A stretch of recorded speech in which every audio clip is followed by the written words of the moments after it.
The rain fell hard on the tin roof of the small orphanage in the village of. Inside, 37 children slept in rows of iron beds, their dreams offering escape from a world that had forgotten them. But in the corner bed near the window, a 7-year-old boy named Samuel Turner lay awake. His fingers moved silently against his thin blanket, pressing invisible keys that only he could see. Samuel had arrived at orphanage 3 years earlier, carried in the arms of a police officer on a night much like this one. His parents, both musicians in a traveling orchestra, had died in a bus accident on a mountain road. The vehicle had slipped on ice and fallen into a ravine. Only Samuel survived, found crying in his mother's arms, protected by her body even in death. The orphanage was run by Mrs., a stern woman of 60 who believed that children should be practical, and she had no patience for dreams or fantasies. The orphanage operated on a tight budget, and every child was expected to contribute. Boys worked in the garden and helped with repairs. Girls learned to cook and clean. There was no room for art or music in Mrs.'s world. Samuel was different from the other children. He rarely spoke. The trauma of losing his parents had stolen his voice for nearly a year after the accident. When he finally began speaking again, his words came out soft and slow, as if each one cost him great effort. The other children called him strange. Some called him simple. They did not understand the world that lived inside his mind.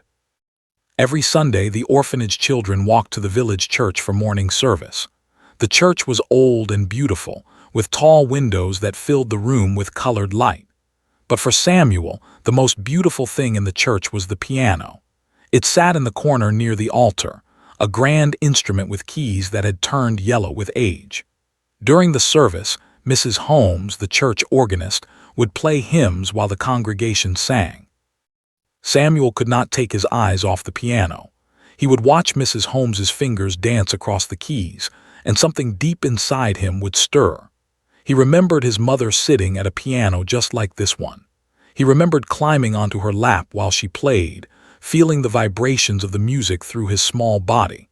He remembered his father standing beside them, playing his violin, filling their small apartment with sound. Those memories were both precious and painful. Samuel held them close, like treasures that he was afraid to lose.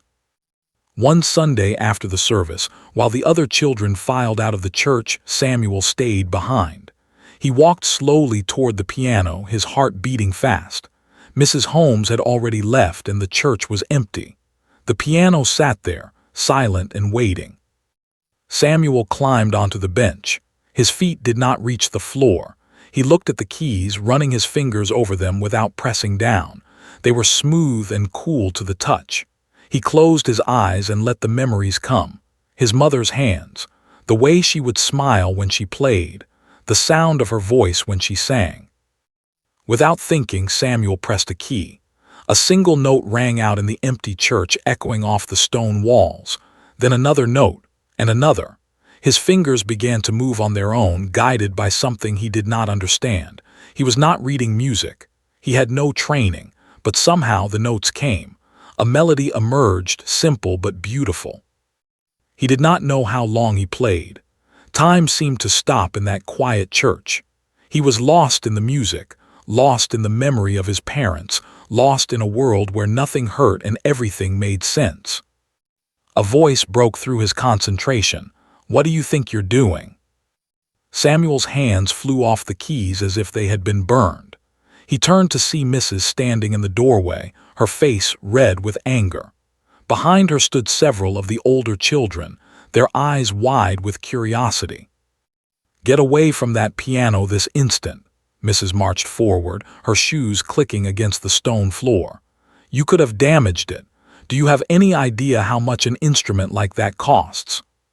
Samuel scrambled off the bench, his head bowed. "I'm sorry," he whispered. "Sorry isn't good enough. You will scrub the kitchen floor for a week as punishment." Mrs. grabbed his arm and pulled him toward the door. "And don't you ever touch that piano again." As they walked back to the orphanage, Samuel fought back tears.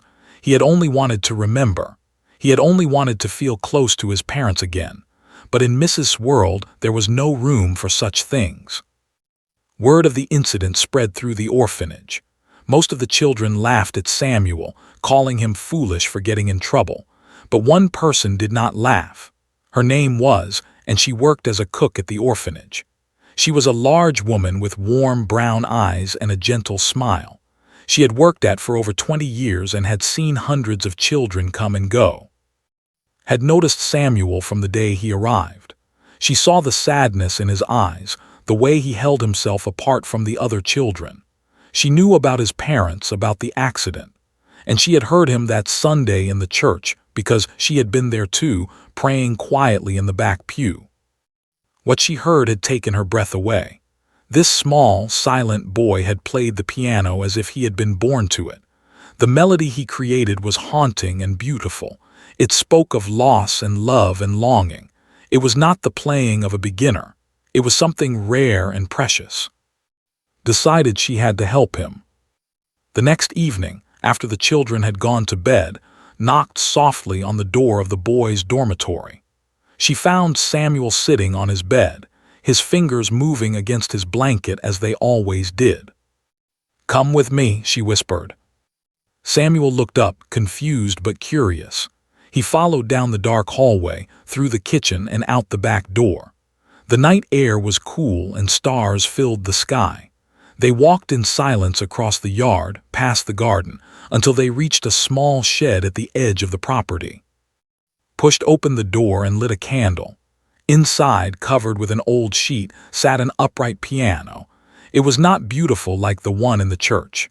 It was old and scratched, and some of its keys were chipped. But to Samuel, it was the most wonderful thing he had ever seen.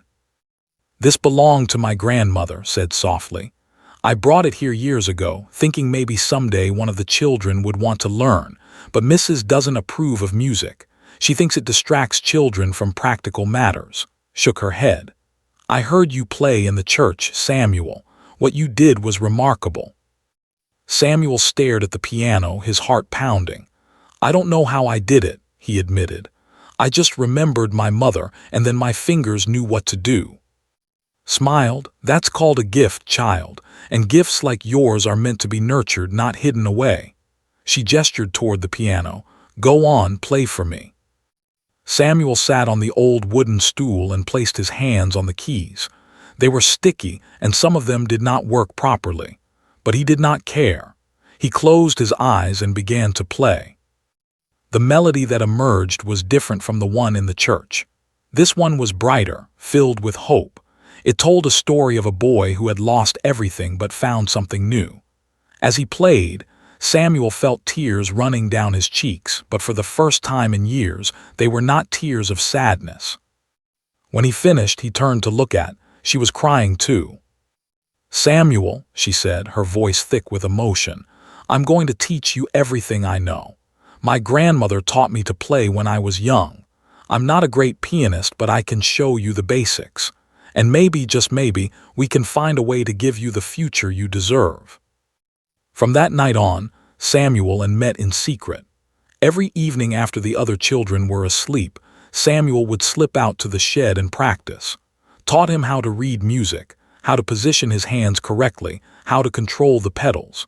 She brought him old music books that she bought from second-hand shops in town, and Samuel learned faster than she could have imagined. Within 6 months, he had mastered every piece she could teach him. His fingers flew across the keys with an ease that seemed impossible. He could listen to a song once and play it perfectly from memory. He could improvise melodies that made weep with their beauty. "You have a gift that I've never seen before," told him one night. "You don't just play music, Samuel, you speak through it. Your soul comes through your fingers." But their secret could not last forever. One night, as Samuel played a complex piece by a composer named Chopin, the door to the shed burst open. Mrs. stood there, a lantern in her hand, her face twisted with fury. "I knew something was going on," she shouted. "I've seen you sneaking around. I should have known you were filling this boy's head with nonsense." Stood up, placing herself between Mrs. and Samuel. "This boy has a gift, a rare and precious gift. You can't ignore it. Gift, Mrs. laughed bitterly. This boy is an orphan. He has no future except what I give him, and I will not give him false hope. Music won't feed him. Music won't clothe him. Music won't give him a job. You're wrong, said quietly but firmly. Music could give him everything, if you would just let him. Enough, Mrs.'s voice was like ice. This piano will be removed tomorrow, and you are dismissed. Pack your things and be gone by morning. Samuel watched in horror as face crumbled. This kind woman who had given him so much was being punished because of him. No, Samuel said, standing up. His voice was louder than it had ever been before. Please don't send her away. Punish me instead. I'll work extra hours. I'll never touch the piano again. Just please don't hurt her because of me. Mrs. stared at the boy, surprised by his outburst. In 3 years, she had never heard him speak with such passion. It's too late for bargains, she said coldly. Decisions have been made. That night Samuel could not sleep. He lay in his bed, staring at the ceiling, his heart filled with guilt and despair. Was gone because of him. The piano would be gone by morning. Everything good in his life was being taken away, just like his parents had been taken away. He wanted to scream. He wanted to cry. But most of all, he wanted to play. Music was the only thing that made sense to him, the only thing that connected him to his past and gave him hope for the future. And now it was being stolen from him. In the darkness, Samuel made a promise to himself. No matter what happened, no matter how hard life became, he would never give up on music. One day he would play for the whole world to hear. One day he would make proud. One day he would honor the memory of his parents. He just had to survive until then.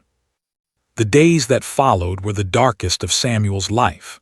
True to her word, Mrs. had the old piano removed from the shed and sold to a dealer in town. Was gone. And with her went the only warmth in Samuel's world. The other children sensed his vulnerability and became. They called him names, stole his food, and made his life miserable. Samuel endured it all in silence, his face a mask of stone, but inside his heart was breaking. 3 months passed, then 6, then a year. Samuel grew taller and thinner. He worked hard at his chores, never complaining, never causing trouble. But at night, when everyone else was asleep, his fingers would move against his blanket, playing invisible keys, keeping his gift alive in the only way he could. On the first anniversary of his departure, something unexpected happened. A letter arrived at the orphanage, addressed to Samuel Turner. Mrs. was suspicious, but she could not legally keep the letter from him. She handed it over with a warning that she would be watching him. Samuel took the letter to a quiet corner and opened it with trembling hands. Inside was a single page, written in familiar handwriting. Dear Samuel, it read, I have not forgotten you. I have been working as a cook in the city, saving every penny I can. I have also been talking to people, important people who know about music. I told them about you, about your gift.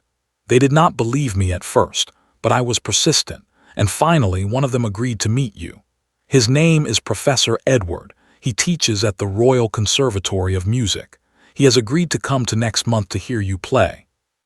This is your chance, Samuel. Do not let it slip away. Practice however you can. Be ready. I believe in you. With love. Samuel read the letter 3 times, his heart pounding with a mixture of hope and terror. A professor from the Royal Conservatory, one of the most prestigious music schools in the country, coming to hear him play. But there was a problem, a huge problem. He had not touched a piano in over a year. Samuel knew he had to find a way to practice. But how? Mrs. watched him like a hawk. The church piano was off limits. There was no other instrument in the entire village. Or was there? Samuel remembered something. On the other side of near the edge of the forest, there was an old abandoned manor house. It had belonged to a wealthy family decades ago, but they had moved away, and now it sat empty, slowly falling into ruin. Samuel had heard stories about the house. Some children said it was haunted. Others said wild animals lived inside. But Samuel had also heard another story. He had heard that the family who once lived there had been lovers of music. He had heard that somewhere inside that crumbling mansion, there might still be a piano. It was a long shot, a desperate hope, but Samuel had nothing left to lose. The next Sunday, while the other children were at church, Samuel slipped away. He ran through the fields, across the stream, and into the forest. The old manor house loomed ahead of him, dark and intimidating. Vines covered its walls, and many of its windows were broken. Samuel pushed open the heavy front door and stepped inside. The air was thick with dust, and cobwebs hung from every surface. He walked through room after room, his footsteps echoing in the silence. And then he found it. In what must have once been a grand ballroom standing against the far wall was a piano. It was covered with a thick layer of dust, and its bench had collapsed. But it was a piano, a beautiful grand piano, waiting in the darkness like a forgotten treasure. Samuel approached it slowly, reverently. He lifted the cover and looked at the keys. They were yellowed and cracked, but they were all there. He pressed one key, then another. The sound was slightly out of tune, but it was still a sound. It was still music. For the first time in over a year, Samuel began to play. He practiced every moment he could steal, every Sunday, every chance he got when Mrs. was distracted. He would run to the old manor house and play for hours, his fingers remembering what his mind had never forgotten. The music came back to him like an old friend, embracing him, healing him. The month passed quickly, too quickly, and then the day arrived. Professor Edward came to on a cold November morning. He was a tall man with silver hair and sharp eyes that seemed to see everything. He had come expecting very little. He had agreed to this visit as a favor to a persistent cook who had refused to take no for an answer. He did not believe he would find anything special in this forgotten village. The meeting was arranged to take place in the church. Mrs., who had learned of the professor's visit, was furious but unable to stop it. The professor was a man of influence, and the church had granted permission for the recital. Word had spread through the village, and curious townspeople filled the pews. They whispered among themselves, wondering what this was all about. An orphan boy playing the piano. It seemed like a joke. Many of them had seen Samuel working in the orphanage garden. He was that quiet, strange boy who never spoke. The idea that he could play music was ridiculous. Samuel stood outside the church, his heart racing. He could see the people inside through the window, so many faces, so many eyes waiting to judge him. Was there too. She had taken a day off work to come, spending her precious savings on the train ticket. She stood at the back of the church, her hands clasped in prayer. Professor sat in the front pew, his notebook open, his expression unreadable. The church bell rang, signaling that it was time. Samuel walked through the doors and down the aisle. Every step felt like a mile. He could feel the weight of all those stares, the doubt, the skepticism. He heard whispers. That's the orphan boy, the strange one who doesn't talk. This is going to be embarrassing. He reached the piano and sat down. His hands were shaking. He looked at the keys, and for one terrible moment his mind went blank. He could not remember a single note. Then he closed his eyes and thought of his mother. He thought of her smile, her warmth, the way she would hold him while she played. He thought of his father, his violin, the way they would fill their home with music. He thought of who had believed in him when no one else did. He thought of all the nights in the abandoned manor house, playing for no one but himself and the ghosts of the past. And then Samuel began to play. The first notes were soft, tentative, but as he continued, something changed. The music began to flow through him like a river that had been for too long and finally broke free. His fingers danced across the keys with a grace and power that stunned everyone in the room. He played a piece by the Moonlight Sonata, but he did not play it the way it had been played a million times before. He played it with his own voice, his own pain, his own hope. Every note carried the weight of his story. Every phrase spoke of loss and longing and the unbreakable human spirit. The audience sat frozen. Women pressed handkerchiefs to their eyes. Men who had never cried in public felt tears running down their cheeks. Even Mrs., standing rigidly in the back, felt something stir inside her cold heart. Professor leaned forward, his eyes wide. In his 40 years of teaching, he had never heard anything like this. This was not just talent. This was genius. This was something that came along once in a generation. Samuel played for 20 minutes without stopping. He moved from Chopin to each piece more challenging than the last. And then, finally, he played something of his own. A composition he had created in that dusty ballroom, a piece that told the story of a boy who had lost everything but found his voice in the keys of a piano. When the last note faded into silence, no one moved, no one breathed.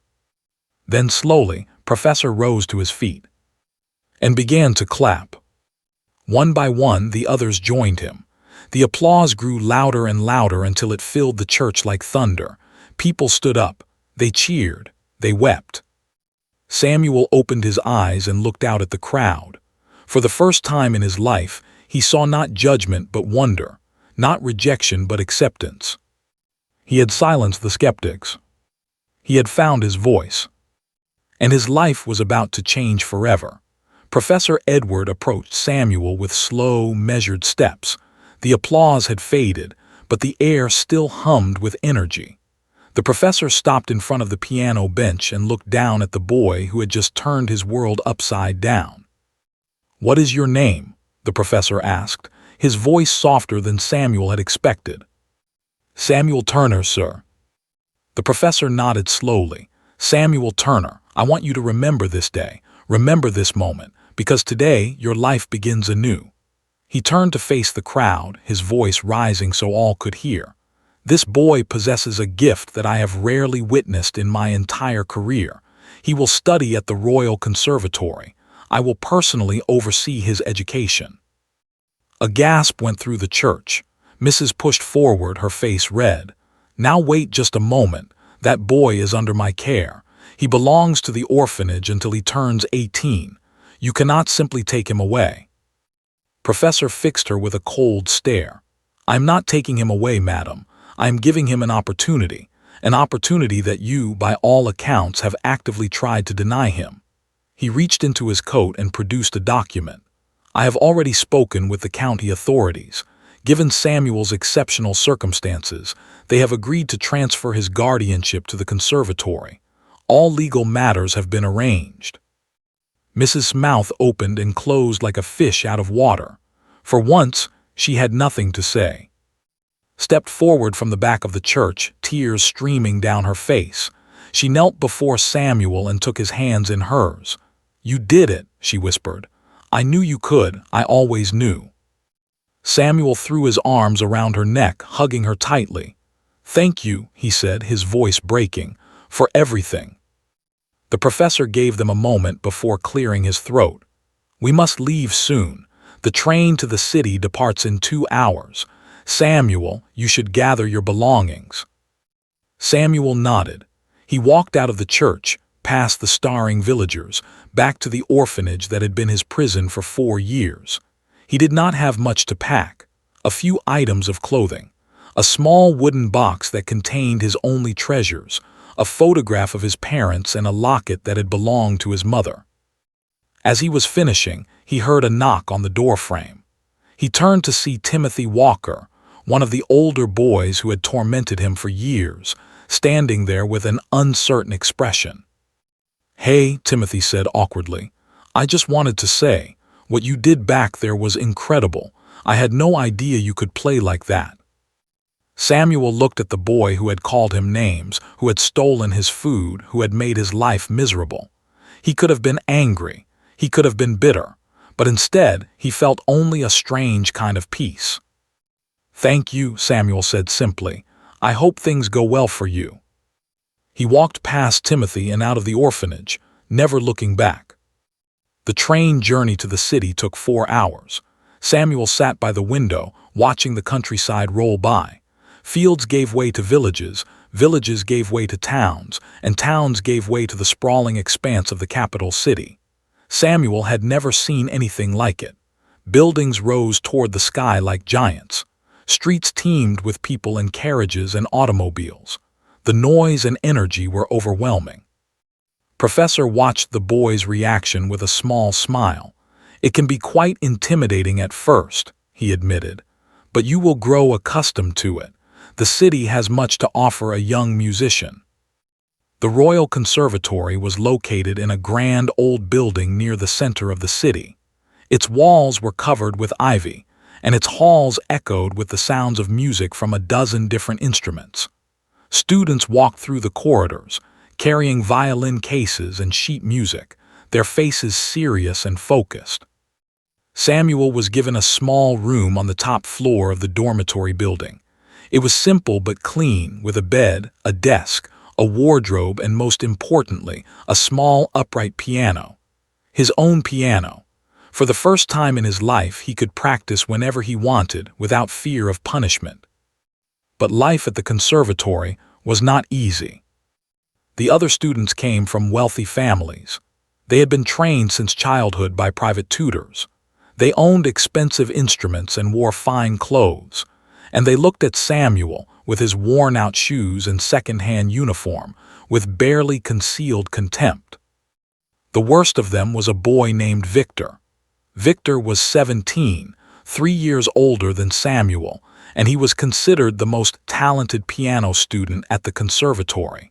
He came from a family of bankers, and he carried himself with the arrogance of someone who had never been told no. Victor saw Samuel as a threat from the very beginning. He could not understand how an orphan from a backwater village could possess such talent. It offended his sense of order, his belief that greatness was something you were born into, not something that emerged from poverty and tragedy. "Look at the little charity case," Victor said loudly one day in the dining hall, making sure everyone could hear. "Playing piano for scraps. I suppose we should applaud his perseverance." His friends laughed. Samuel kept his eyes on his plate and said nothing. The mockery continued day after day. Victor would criticize Samuel's technique during practice sessions. He would spread rumors that the orphan had been admitted only because Professor felt sorry for him. He would hide Samuel's sheet music before important lessons. But Samuel refused to be broken. He had survived worse. He had survived losing his parents. He had survived Mrs. Cruelty. He had survived years of silence and loneliness. A spoiled rich boy was nothing compared to what he had already endured. Instead of fighting back, Samuel poured all his energy into his music. He practiced for 8, 10, 12 hours a day. He studied music theory until his eyes blurred. He learned about the great composers, their lives, their struggles, their triumphs. He discovered that many of them had faced hardships similar to his own, had gone deaf, had died in poverty. Chopin had lived in exile far from his homeland. Their stories inspired Samuel. They showed him that suffering could be transformed into beauty, that pain could become art. Every time Victor mocked him, Samuel would go to his room and practice with even more determination. Every insult became fuel for his fire. Professor recognized what was happening. He saw the way the other students treated Samuel, and it angered him. But he also saw how Samuel responded, and it filled him with admiration. "You have something that cannot be taught," the professor told Samuel one afternoon after a particularly difficult lesson. "You have resilience. You have depth. You have experienced things that most of these children cannot even imagine, and that experience comes through in your playing. It gives your music a weight, a gravity that theirs lacks." "But their technique is so much better than mine," Samuel said quietly. "They make it look so easy." "Technique can be learned," the professor replied. "Soul cannot, and you, Samuel, have more soul than any student I have ever taught." As the months passed, Samuel's skills improved dramatically. His technical abilities began to match his natural talent.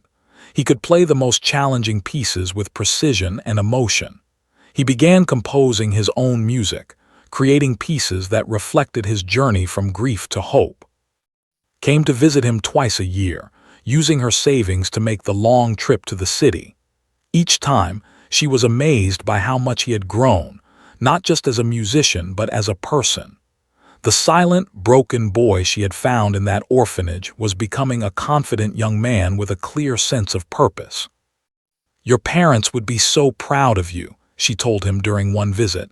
"I know they're watching over you." Samuel believed her.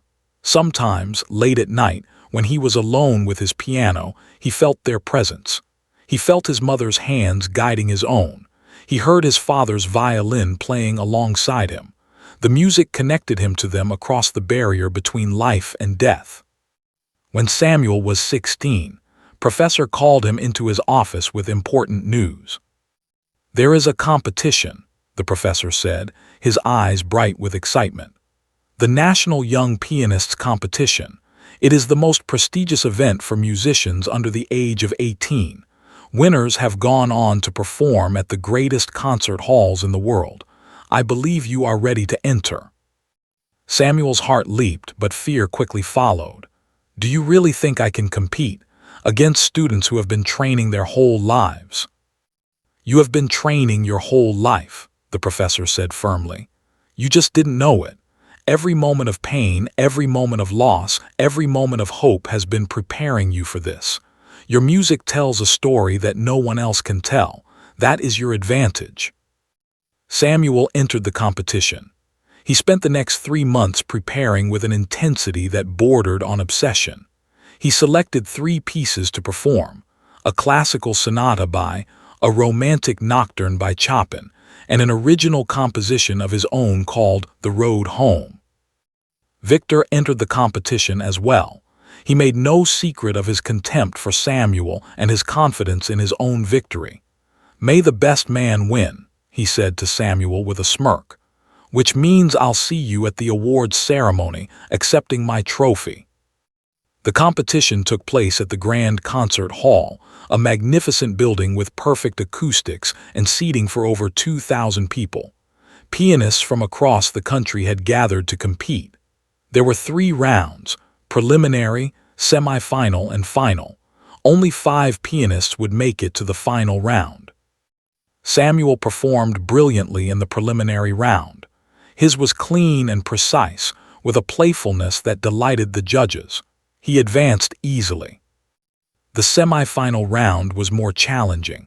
He performed his Chopin nocturne, pouring all his emotion into the piece. When he finished, there was a moment of silence before the audience erupted in applause. He had made it to the finals. Victor also advanced, as did 3 other pianists. The final round would take place in 3 days. But on the night before the finals, something happened that threatened to destroy everything. Samuel was practicing in his hotel room when there was a knock at the door. He opened it to find Victor standing there with 2 other students from the conservatory. "What do you want?" Samuel asked warily. "Just wanted to wish you luck," Victor said with a false smile. Then, quick as a snake, he grabbed Samuel's right hand and twisted it backward. Samuel cried out in pain. He heard something crack, felt a bolt of agony shoot up his arm. Victor released him and stepped back, his smile turning cruel. "Oops," Victor said. "That looked like it hurt. I hope it doesn't affect your playing tomorrow." The 3 boys left, their laughter echoing down the hallway. Samuel sank to the floor, cradling his hand. His wrist was swelling rapidly, and he could barely move his fingers. Tears of pain and despair rolled down his cheeks. After everything he had been through, after all the obstacles he had overcome, it was going to end like this. He could not play with an injured wrist. He could not compete. He could not win. But then he thought of his parents. He thought of their sacrifice. He thought of who had believed in him when no one else did. He thought of Professor who had given him a chance at a new life. He could not give up. He would not give up. Samuel went to the hotel doctor, who examined his wrist and delivered grim news. "It's badly sprained, possibly fractured. You need to rest it for at least 2 weeks. Any strain could cause permanent damage. "I have to play tomorrow," Samuel said quietly. "I have to." The doctor shook his head. "That would be extremely unwise. You could injure yourself permanently." Samuel thought for a long moment. Then he made his decision. "Please bandage it as best you can," he said. "I'm going to play." The morning of the finals, Samuel arrived at the grand concert hall with his wrist wrapped in bandages and his heart full of determination. Professor was waiting for him, his face pale with worry. "I heard what happened," the professor said. "Are you sure you want to do this? No one would blame you for withdrawing." "I'm sure," Samuel replied. "I didn't come this far to quit now." The final round began at noon. The concert hall was packed with spectators, including critics from major newspapers and representatives from famous orchestras. This was where careers were made or broken. Victor performed first. His technique was flawless, his interpretation sophisticated.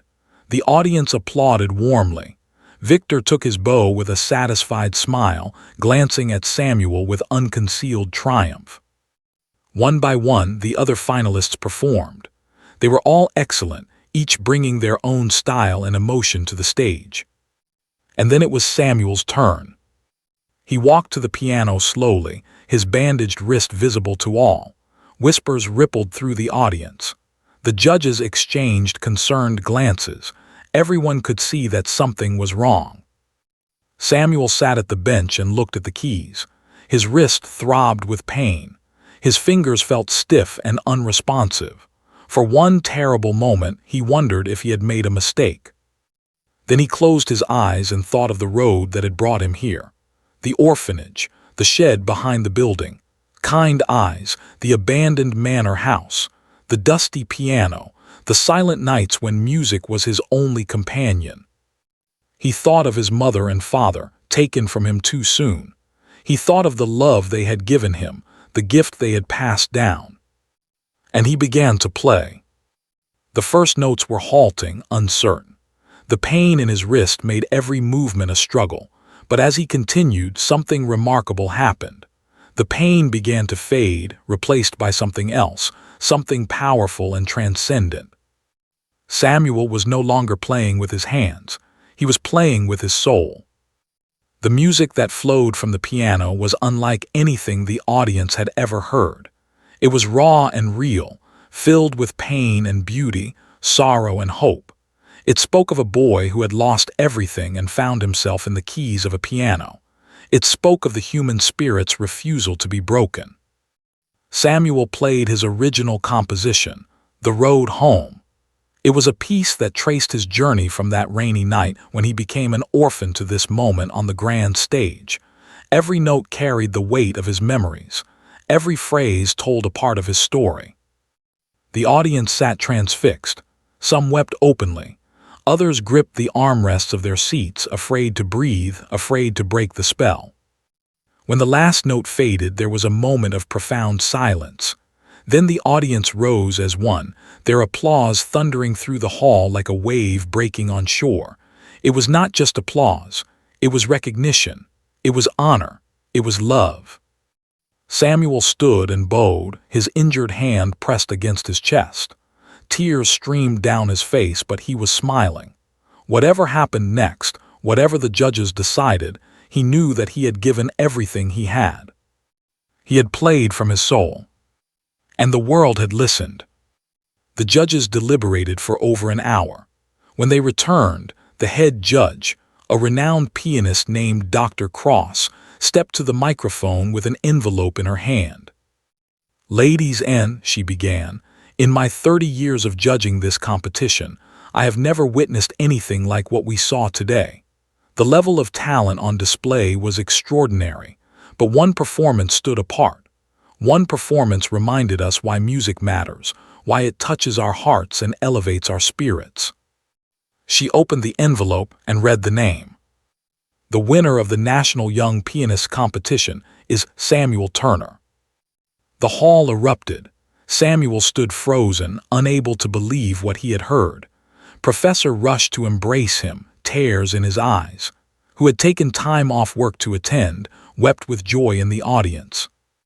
Victor sat motionless, his face a mask of disbelief and rage. He had been so certain of his victory. He had done everything he could to sabotage Samuel, and still he had lost. As Samuel walked to the stage to accept his trophy, he paused in front of Victor's seat. The two boys looked at each other, and for a moment no one knew what would happen. Then Samuel extended his hand, the same hand that Victor had tried to destroy. "No hard feelings," Samuel said quietly.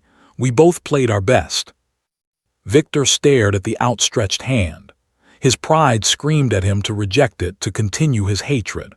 But something in Samuel's eyes, some genuine absence of malice, broke through his defenses. Slowly, reluctantly, Victor shook Samuel's hand. "You deserve to win," Victor admitted, the words seeming to cost him great effort. "I don't understand how you did it, but you deserve to win." Samuel nodded and continued to the stage. He accepted his trophy with humble gratitude, thanking Professor, and most of all, thanking his parents, who he knew were watching from somewhere beyond. "This trophy is not just mine," he said into the microphone. "It belongs to everyone who believed in me, everyone who gave me a chance. And it belongs to the memory of my mother and father who first put music in my heart." The applause that followed was the loudest of the night. After the ceremony, Samuel was surrounded by reporters and well-wishers. Offers poured in from orchestras, concert promoters, and recording companies. His life, which had begun in such tragedy, was about to expand beyond anything he had ever imagined. But in the midst of all the celebration, Samuel slipped away to a quiet corner of the concert hall. He found an empty room with a piano and sat down at the keys. Alone, without an audience, without judges or critics, he began to play. He played a simple lullaby, one that his mother used to sing to him before bed. The melody was soft and sweet, filled with love and longing. As he played, he felt the familiar presence of his parents. He felt his mother's hands on his shoulders. He heard his father's voice telling him how proud he was. "I did it," Samuel whispered. "I really did it." The silence that followed was warm and peaceful, filled with all the love that transcends death. Samuel's journey was far from over. In many ways, it was just beginning. But at that moment, in that quiet room, he felt complete. He had found his purpose. He had honored his past, and he was ready to face whatever the future held. The orphaned boy had become something more. He had become a voice for the voiceless, a beacon for the broken, a reminder that no matter how dark the night, the music would always find a way. And it had found its way through him. The years that followed the National Young Pianist competition brought changes that Samuel could never have predicted. His victory opened doors to a world that few people ever glimpse. Concert halls that had hosted the greatest musicians in history now invited him to their stages. Critics who had dismissed him as a curiosity from a rural orphanage now wrote glowing reviews of his performances. His name appeared in newspapers and magazines, spoken with the same reverence reserved for legends. But Samuel never forgot where he came from. At 18, having graduated at the top of his class from the Royal Conservatory, Samuel was offered a contract with the European Philharmonic Orchestra. It was an honor usually reserved for musicians twice his age. The contract would require him to travel across the continent, performing in cities he had only read about in books: Vienna, Paris, Berlin, Rome. Each destination promised new audiences, new challenges, new opportunities to share his gift. Before accepting the contract, Samuel made a decision that surprised everyone who knew him. He used his prize money and his first professional earnings to purchase a small building in the city, just a few blocks from the conservatory. He renovated it, installed pianos in every room, and opened it as a free music school for orphaned and underprivileged children. He called it the Turner Foundation for Musical Arts. "Music saved my life," Samuel explained to the reporters who gathered for the opening ceremony. I want to give other children the same chance I was given. Every child deserves to discover the beauty inside themselves, regardless of where they come from or how much money their family has. Was there at the opening, now in her 60s but still carrying the same warmth that had transformed Samuel's life. She was named the Foundation's first director, a position she would hold for the next 15 years. Professor served on the board of trustees, using his connections to secure funding and recruit talented instructors. Samuel could not be present at the school as often as he wished. His touring schedule took him to distant cities for months at a time, but whenever he returned to the capital, he would spend hours at the foundation, teaching lessons, listening to students play, sharing the wisdom he had accumulated through his own struggles. The children at the foundation adored him. They saw in him proof that their dreams were possible. If an orphan from a tiny village could stand on the world's greatest stages, then perhaps they could too. His international career flourished beyond anyone's expectations. At 21, Samuel performed at Carnegie Hall in New York City, receiving a 20-minute standing ovation that brought tears to his eyes. At 23, he was invited to play for the royal family in London, an honor that placed him among the most distinguished musicians of his generation. At 25, he released his first album of original compositions, which topped classical music charts around the world. But success brought its own challenges. The constant traveling was exhausting. Samuel spent more nights in hotel rooms than he could count. He missed holidays, birthdays, and simple moments of quiet that most people took for granted. The pressure of performing at the highest level weighed heavily on him. Every concert carried expectations. Every audience waited for perfection. There were nights when Samuel lay awake, staring at unfamiliar ceilings, wondering if the loneliness would ever end. He had fame. He had wealth. He had the admiration of millions. But he did not have a family. He did not have a home in the true sense of the word. The music that had saved him sometimes felt like a cage that kept him isolated from the normal joys of life. It was during this period of doubt that Samuel returned to for the first time since leaving the orphanage. He did not know why he made the trip. Something called to him, some unfinished business that he could not name. He traveled alone, taking a train to the familiar countryside that he had once viewed from a different kind of window. The village had changed. New buildings had sprung up. The roads were paved.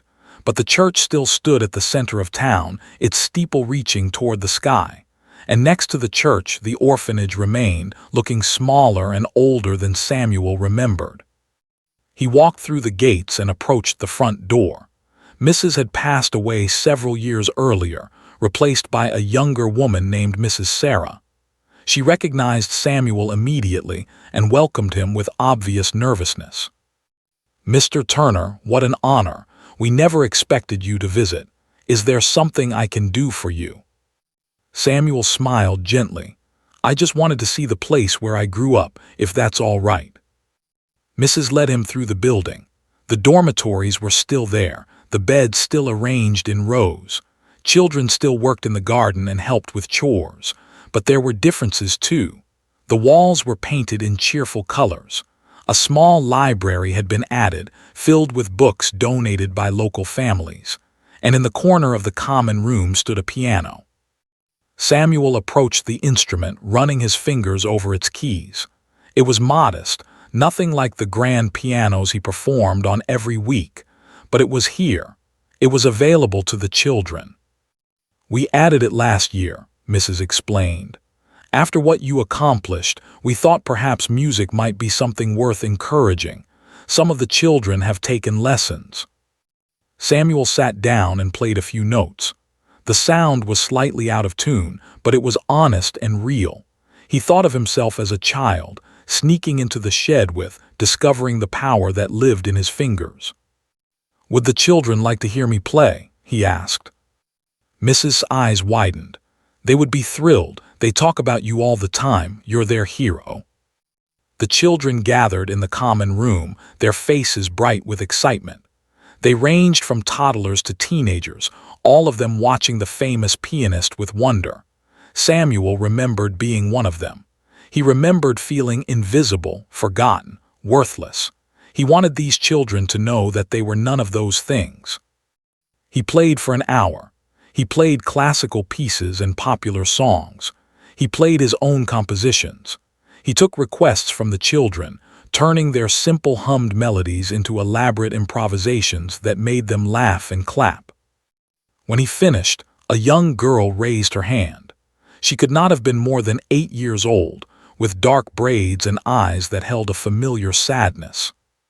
"Can you teach me to play like that?" she asked. Samuel knelt down to her level. "What's your name?" "I'm going to tell you a secret. Are you listening?" The girl nodded solemnly. "The music isn't in the piano," Samuel said softly. "It's in you. It's in your heart, your memories, your dreams. The piano is just a way to let it out. If you want to learn, if you really want it more than anything, then nothing in the world can stop you." His eyes filled with determination. "I want it," she said firmly, "more than anything." Samuel smiled. He saw himself in this girl. He saw the same hunger, the same fire, the same stubborn refusal to accept the limitations that life imposed. "Then I'll help you," he promised. "I'll come back as often as I can, and I'll teach you everything I know." It was a promise he kept. Over the following years, Samuel returned to several times each year. He gave lessons to and other children who showed interest. He funded improvements to the orphanage, including a proper music room with quality instruments. He established a scholarship program that allowed talented orphans to attend the conservatory in the city. Proved to be every bit as gifted as Samuel had hoped. By the time she was 12, she was performing at regional competitions. By 14, she had won a National Youth Award. Samuel watched her grow with a pride that felt almost paternal. In teaching her, he discovered something that performing alone could never give him, a sense of purpose beyond his own achievements. At 30, Samuel experienced another turning point in his life. During a concert tour in Italy, he met a woman named Romano. She was a violinist with the Milan Symphony Orchestra, known for her passionate performances and independent spirit. They were introduced at a reception after one of his concerts, and the connection was immediate. Was unlike anyone Samuel had ever met. She understood the musician's life, the sacrifices, the loneliness, but she also knew how to find joy in small moments. She taught Samuel to slow down, to appreciate the beauty of a sunset or the taste of a perfect cup of coffee. She showed him that success did not have to mean isolation. They were married 2 years later in a small ceremony in the village of, was there, now 80 years old but still sharp and full of life, who had become like a daughter to Samuel, served as the flower girl. Professor, retired but still passionate about music, gave a speech that brought everyone to tears. The ceremony took place in the same church where Samuel had first touched a piano as a terrified 7-year-old. The same church where he had played for Professor and silenced the skeptical audience. It felt right to begin this new chapter of his life in the place where his journey had truly started. Marriage and fatherhood changed Samuel in ways he had not anticipated. A year after the wedding, gave birth to twins, a boy and a girl. They named them Michael and Rose, after Samuel's father and mother.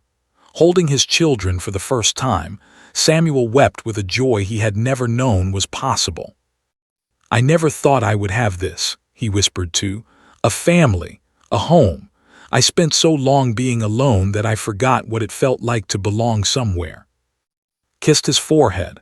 "You were never truly alone," she said gently. "Your parents were always with you, watching over you, and now you get to give that same love to your own children." Samuel reduced his touring schedule significantly. He still performed, still recorded albums, still taught master classes at conservatories around the world. But his priorities had shifted. His family came first. His foundation came second. His career, which had once consumed his entire identity, now occupied a balanced place in a much richer life. Turner, who had taken Samuel's surname after being adopted by him at the age of 16, became a professional pianist herself. At 24, she won the same National Young Pianists competition that had launched Samuel's career. The judges commented on her technical brilliance, but even more, they praised her emotional depth. The way her playing seemed to speak of things beyond words. "I learned from the best," said in her acceptance speech, looking directly at Samuel in the audience. "My father showed me that music is not about perfection. It's about truth.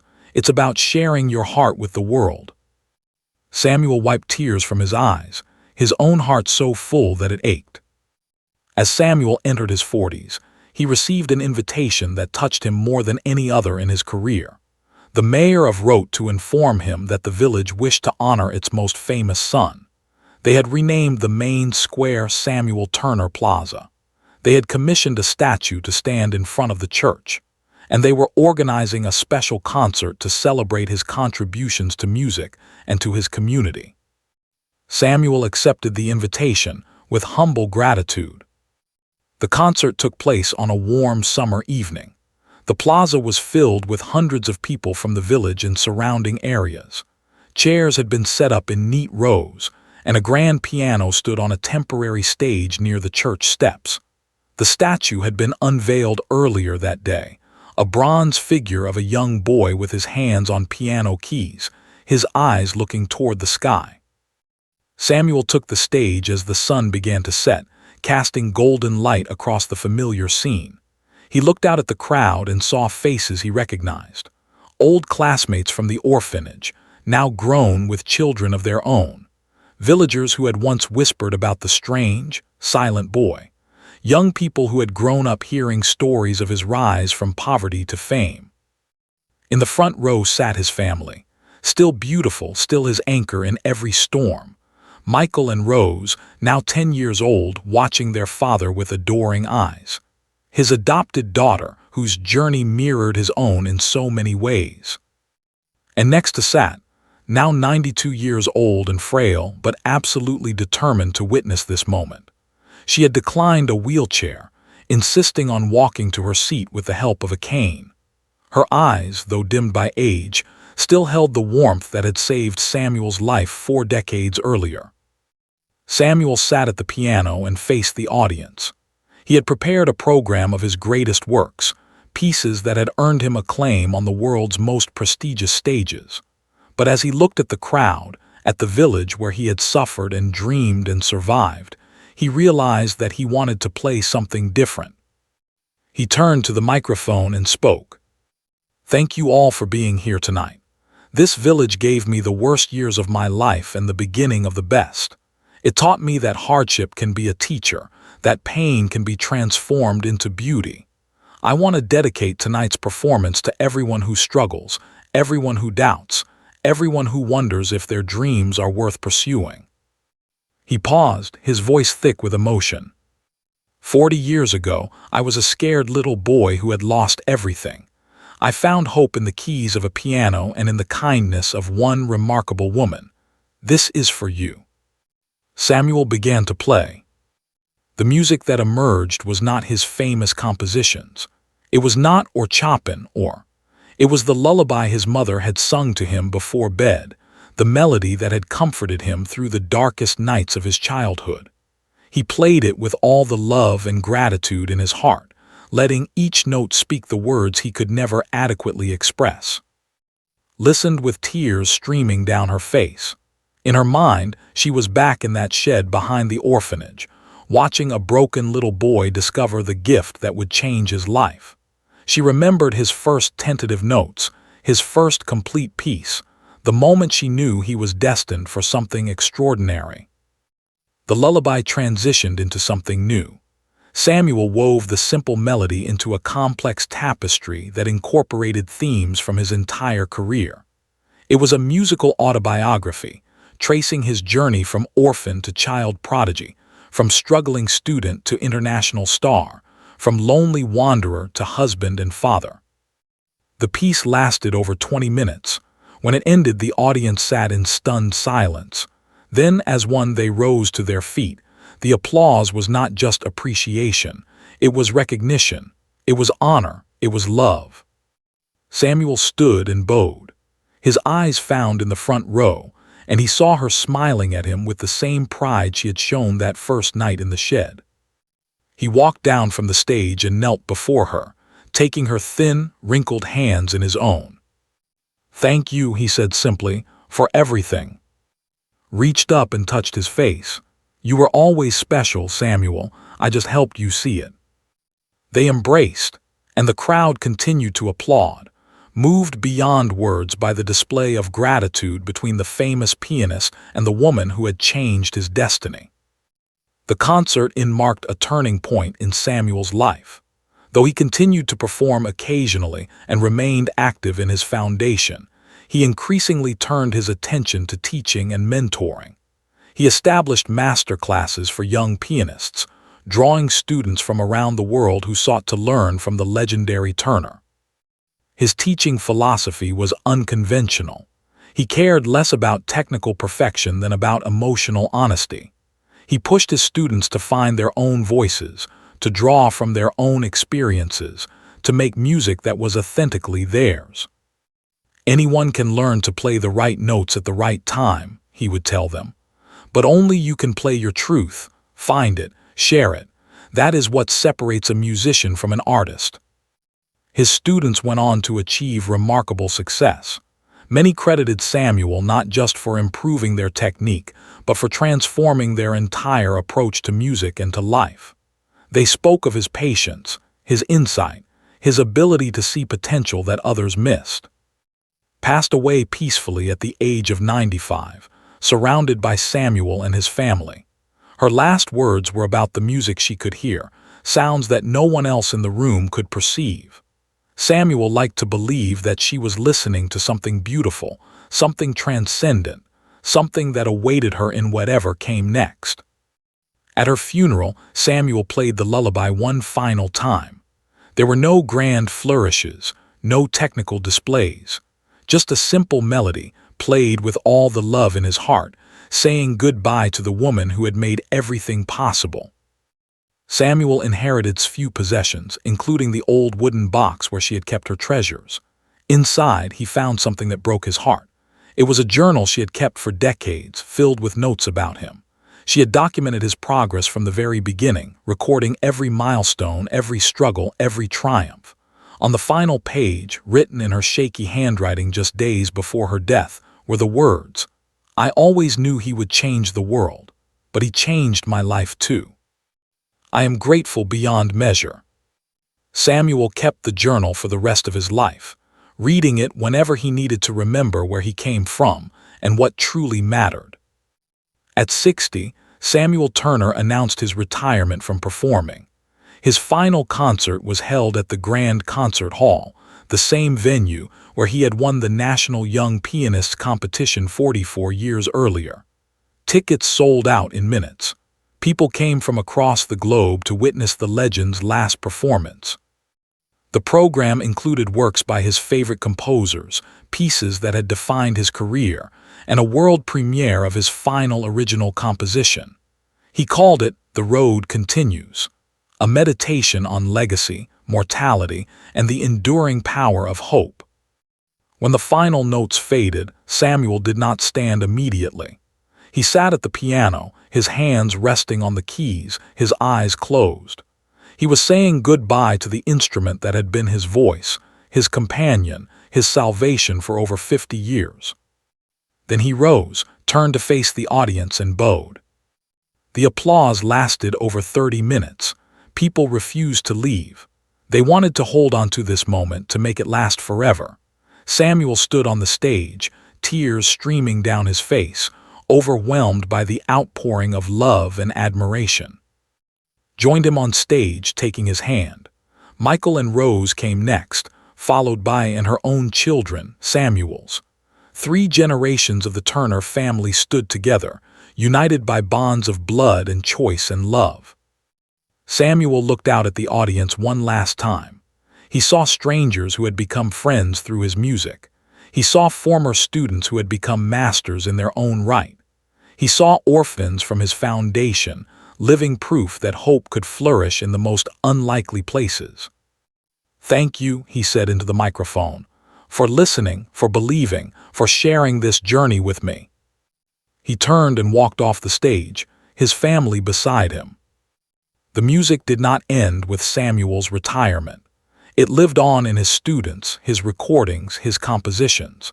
It lived on in the Turner Foundation, which continued to transform the lives of underprivileged children. It lived on in who carried his legacy to new heights. And it lived on in the countless people who had been touched by his story. The orphan who had lost everything but found his voice. The boy who had silenced skeptics with his gift. The man who had turned pain into beauty and shared that beauty with the world. Samuel Turner passed away at the age of 82 in his home inn, surrounded by his family. His last request was simple. He wanted to hear the lullaby one more time. Sat at the piano and played it for him, the same melody that had comforted him through the darkest nights of his childhood. As the music filled the room, Samuel closed his eyes and smiled. He saw his mother and father, young and beautiful, reaching out to him. He saw, waiting with her warm smile.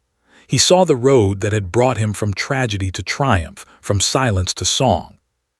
And then peacefully, Samuel Turner went home. His funeral was attended by thousands. World leaders sent condolences. Orchestras played tributes. But the most moving moment came when stepped to the microphone and spoke about the man who had changed her life. "My father was not born into privilege," she said. "He was not given advantages. Everything he achieved he earned through talent, determination, and an unbreakable spirit. But more than his music, more than his fame, what made him extraordinary was his heart. He never forgot where he came from. He never stopped giving back. He showed us all that our circumstances do not define us, that our dreams are valid, that love is the most powerful force in the universe." She paused, her voice thick with emotion. "When I was a little girl in an orphanage, feeling lost and alone, he came into my life and told me a secret. He said the music wasn't in the piano, it was in me, in my heart, my memories, my dreams. And he was right. The music is in all of us, waiting to be discovered. That is his legacy. That is what he leaves behind." Sat at the piano and played one final piece. It was "The Road Home," Samuel's composition that had won him the National Young Pianists competition over 6 decades earlier. The melody filled the church, carrying with it the story of a boy who had risen from nothing to touch the hearts of millions. As she played, the audience felt something remarkable. They felt the presence of everyone who had been part of Samuel's journey. His parents who had given him the gift of music, who had nurtured that gift. Professor who had recognized his potential, who had taught him to love. Michael and Rose and who had given him purpose beyond his art. And Samuel himself, whose spirit seemed to hover in the air, listening to the music that had defined his life, smiling at the beauty that would outlast his mortal form. The music faded. The audience sat in silence. And then, softly at first but growing stronger, they began to applaud. Not just for the performance, but for Samuel Turner, the orphan prodigy whose piano recital had silenced a skeptical audience and whose life had inspired generations. His story would be told for years to come. In books and documentaries, in music schools and orphanages, in the hearts of everyone who believed that dreams could come true even against impossible odds. Because Samuel Turner had proved that they could. He had taken his pain and transformed it into beauty. He had taken his silence and filled it with music. He had taken his broken heart and made it sing. And in doing so, he had given hope to the world. That was his greatest achievement. Not the awards, not the fame, not the standing ovations, but the simple, profound truth that he had lived, that every human being, no matter how small or forgotten, carries within them the potential for greatness. All they need is a chance to let it out. All they need is someone to believe. And Samuel Turner, the orphan had believed. He had believed in himself, in his gift, in the power of music to heal and inspire and transform. That belief had changed everything. And it always would.